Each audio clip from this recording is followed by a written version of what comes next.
So the environment in which a music performance takes place is highly influential over musicians' playing experience. From prestigious concert halls to academies and from arenas to pubs, the venues which accommodate musical events play a significant role in shaping a performance. Existing research within music performance studies has tended to focus on the effects of acoustic characteristics within an environment over musicians' playing, emphasizing attributes such as reverberation, early reflections, absorption, and resonance, among others. From such studies, it's established that tempo, dynamic range, articulation, and musical expressiveness are amended and sometimes dictated by the acoustical characteristics within a space. When focusing on acoustics, the experiential influence of the environment often goes unnoticed. And although a small number of studies have indicated how musicians perceive perceptions of their surroundings on an emotional level is important when investigating the environment in the context of music performance. The non-musical attributes, such as the purpose and everyday uses of an environment, or its place in culture, do in fact affect the musician's playing and performance experience. So what this paper does is it aims to reveal how person-environment relationship between a musician and their surroundings can be influential over performance. As I said before, the majority of existing studies on the subject of environmental space tend to treat acoustical attributes as the only real variable in influencing a musician's playing. In the interest of providing a controlled environment for the purpose of scientific accuracy and minimizing potential variables, experiments usually take place within an anechoic chamber or simply acoustically dead space. Acoustic characteristics are simulated via a convolution reverb process and can respond in real time to musicians playing as real-world space would. This allows for the researcher to observe musicians playing in response to a range of simulated acoustic environments, encompassing attributes such as reverberation, early reflections, resonance, echoes, etc. Advantages of this approach offer the ability to test a large number of acoustic environments without having to relocate the experiment, and also provides researchers with the convenience of conducting their work within a fixed setting. Now, what these studies rarely include are real-world environments: a church, a cathedral, a concert hall, a rock venue, a rehearsal room. In all of these environments are much more than their acoustical properties. Personal meaning, individual associations a musician may have with each environment transcends the limitations of what an artificial reverb effect can hope to achieve. Now, this is acknowledged in fields concerned with simulated environments and virtual reality. Some studies have gone as far to indicate that anechoic chambers are unrealistic for performers and they often cause discomfort. Existing studies have also implied that there are emotional and psychological influences attached to real-world environments, and these can't be replicated within a simulation, expressing the need for further research to be conducted. And a final point to express is that existing studies typically analyse the performances of classically trained musicians, unless an experiment is designed around a specific genre. And just an example, as we move on, some of the locations I have been working with shown here. So in the north east we've got the Cooney 2 in Newcastle, and we've got St Mary's Church in Walden. And over on the right we've got St Martha's Church in Guildford, where I'm based. At the bottom we've got the Station Gateshead as well. So our research is conducted via an interdisciplinary approach between music performance studies and environmental psychology. Environmental psychology is a discipline that's concerned with the interactions between humans and their surroundings. So how behaviour settings, social instruction, place attachment affect how we perceive and experience a given location. For those who aren't familiar with behaviour settings, it's a theory that was developed by Roger Barker in 1968, and it's a term that's used to describe an environment or social situation that commands a specific set of actions for those within it. In the context of a musical performance, the knowledge and methodologies afforded by the field of environmental psychology offer an understanding of a musician's relationship with their environment, an understanding that is as of yet unavailable in music performance research. characteristics of an environment, such as its personal and emotional meaning, cultural significance, the attached socio-normative expectations, and historical relevance, all become active and influential factors in a musician's playing and performance. Furthermore, environmental psychology is yet to be applied in a music performance context to any great detail. These influences are revealed in post-experiment interviews, which will be covered following a description of my methodology. So in designing methodology, an approach has been developed for this research that extends upon those used in existing studies. Participating musicians are required to play in a chosen selection of musical excerpts within simulated acoustic environments and also acoustically dry settings. However, real-world environments are added, with the corresponding simulations based on those. For example, a participating musician will perform in a concert hall, followed by a simulation of that concert hall, and finally in an acoustically deadened recording studio space. The process is repeated a number of times, with a variety of guitarists from different musical backgrounds, different skills and experience levels. With regards to performance analysis, this method affords comparative analysis with musicians playing in the real-world environment, simulated environment, and acoustically dead space. And this provides the quantitative data revealing differences in playing that occur between various different environments, both real-world and simulated. Following on from the practical experiments, musicians are invited to partake in post-experiment interviews exploring their experiences. And it's at this point that qualitative data can be obtained. The emotional, psychological, and experiential qualities of the music performance in response to the surrounding environment. And these are otherwise unavailable through standard music performance analysis methods. To date, this experiment has been conducted 4 times, including a pre-run test for the methodology. Locations have also included Eton College campus, Guildford Cathedral, St Mary's Church, and other parts of the Sage and Gateshead. It's so far proved successful in understanding how a musician's experience and interactions with their surrounding environment can occur beyond its acoustic properties. So while this doesn't really make sense without playing some examples, so this is a rundown of the performance experiment I've put together. So the first excerpt we'll hear is a local musician performing in St Mary's Church in Horton.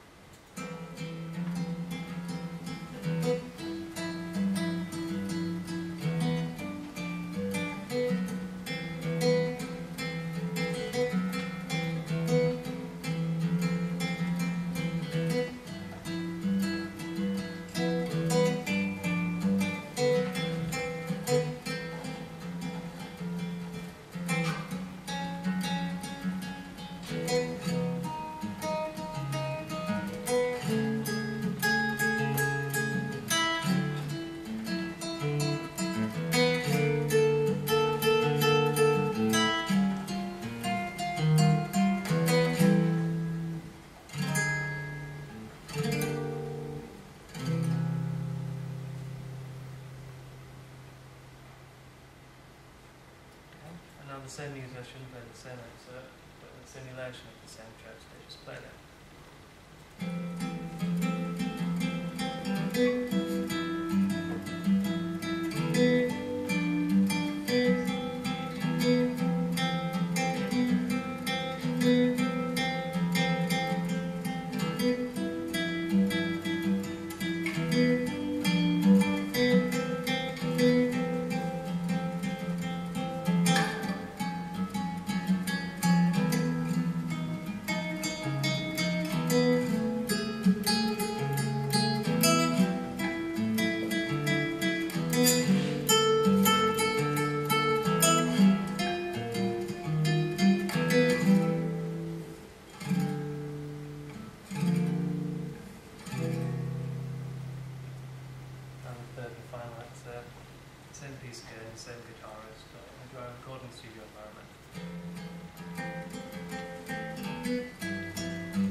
comparison to other studies, the ones that have been done to date generally focus on the simulation of the space and a lack of space in the form of dry acoustics. So what this has done, basically adding real-world environment as well, and we can hear straight away there's quite a lot of differences. So the findings of this research have indicated a number of environmental attributes influence a musician's performance. In addition to the acoustical characteristics of the space, qualities such as everyday uses, purpose of the environment, social expectations, learned behaviour, and aspects of cultural and historical significance are examples of effective aspects of a musician's surrounding environment that alter their performance. So the following is an example that describes the outcomes from performances conducted in a church setting.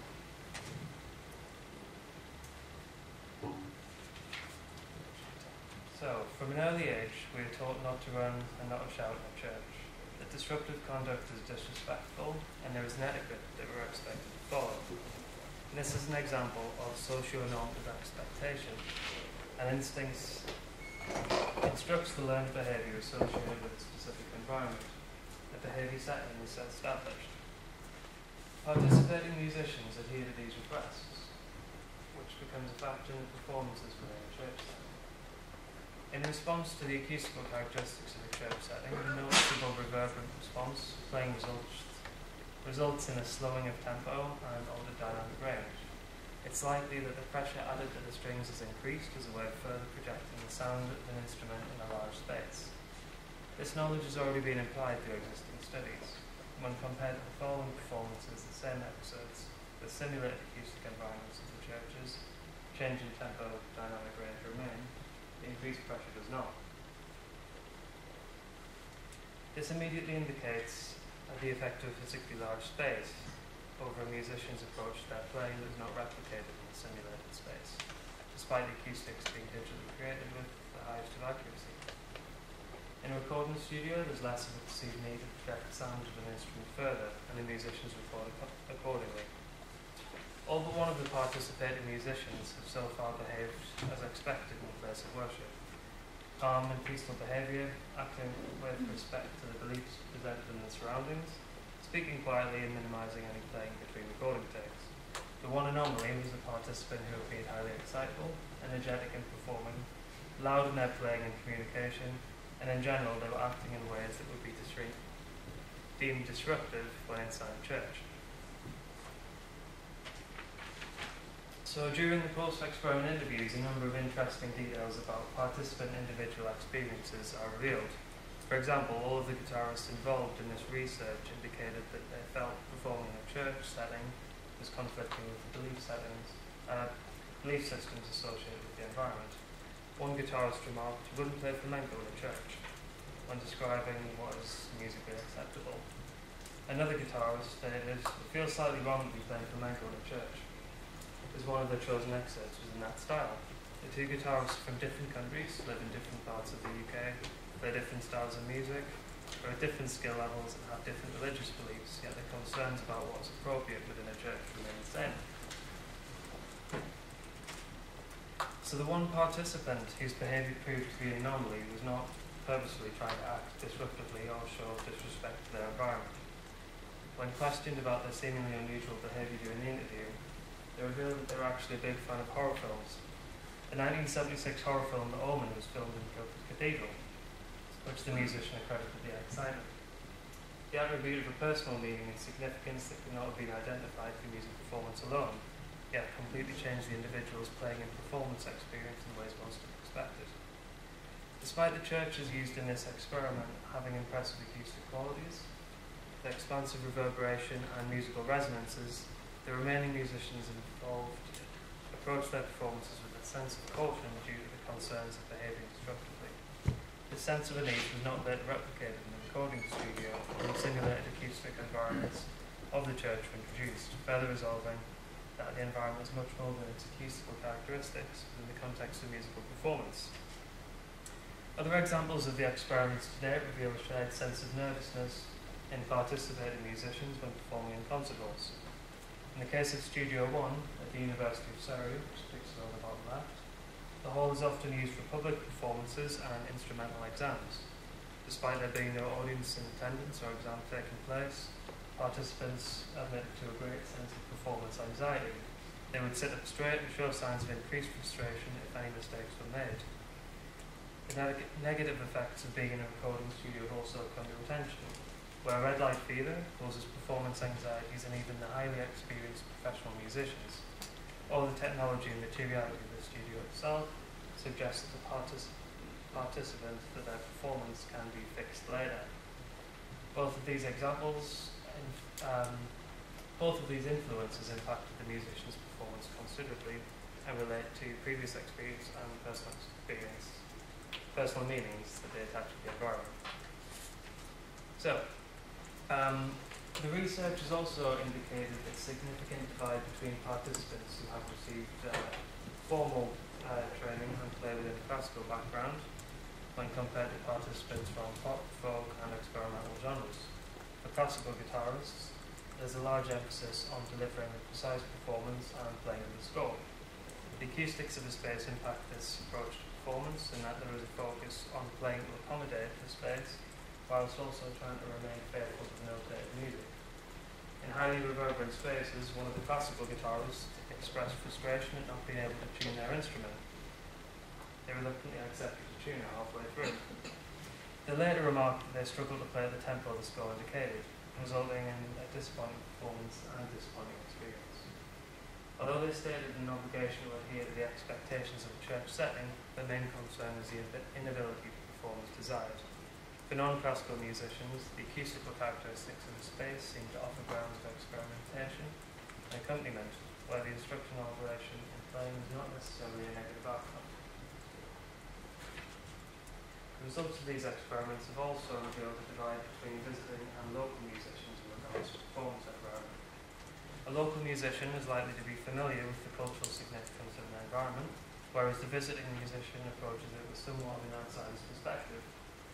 Where a church environment provides a behaviour setting that is typically universal across all places of worship, the personal significance of performing in a church in the northeast of England is less likely to affect musicians that are not local to the region.